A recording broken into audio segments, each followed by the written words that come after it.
dishes natively known in Bicol as Sinilihan. It is a stew made from coconut milk, green chilies, shrimp paste, pork, garlic, and onion.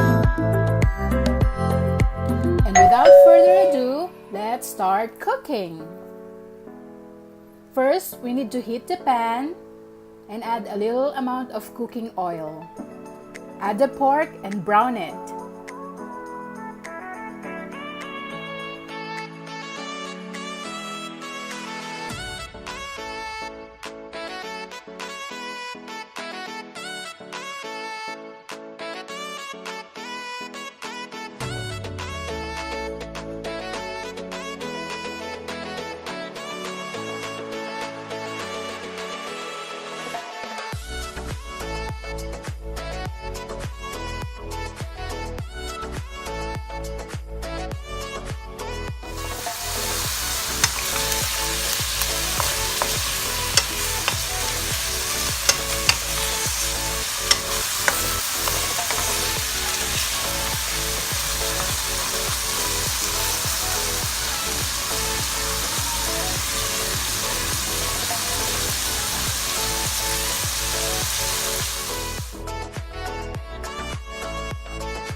Remove the pork when it turns to light brown.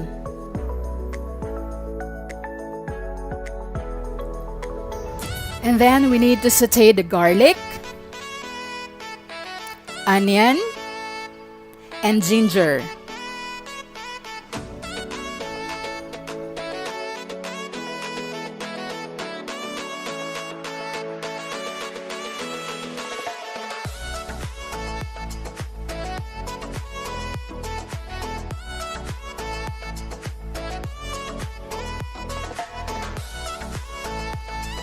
Put back the brown pork and continue cooking.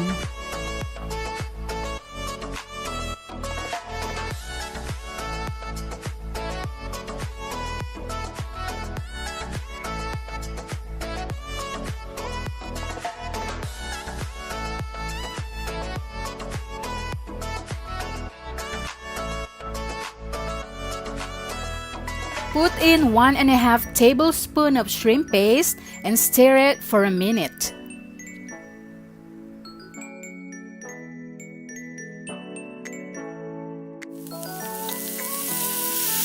Then let's pour in the coconut milk and bring it to a boil in a low fire.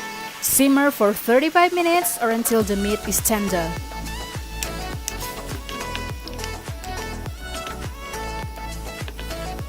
Add salt and pepper to taste. Guys, did you know that coconut is the major permanent crop in the region? That's why Bicolanos are known for their abundant use of gata or coconut milk. Comment down below if you are from Bicol and tell us more about Bicol Region.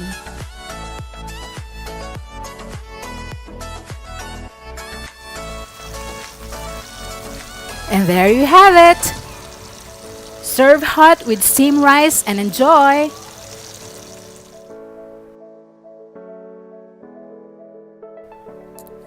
Raise your hand and click the like button if you love this rich, creamy, spicy, and delicious dish.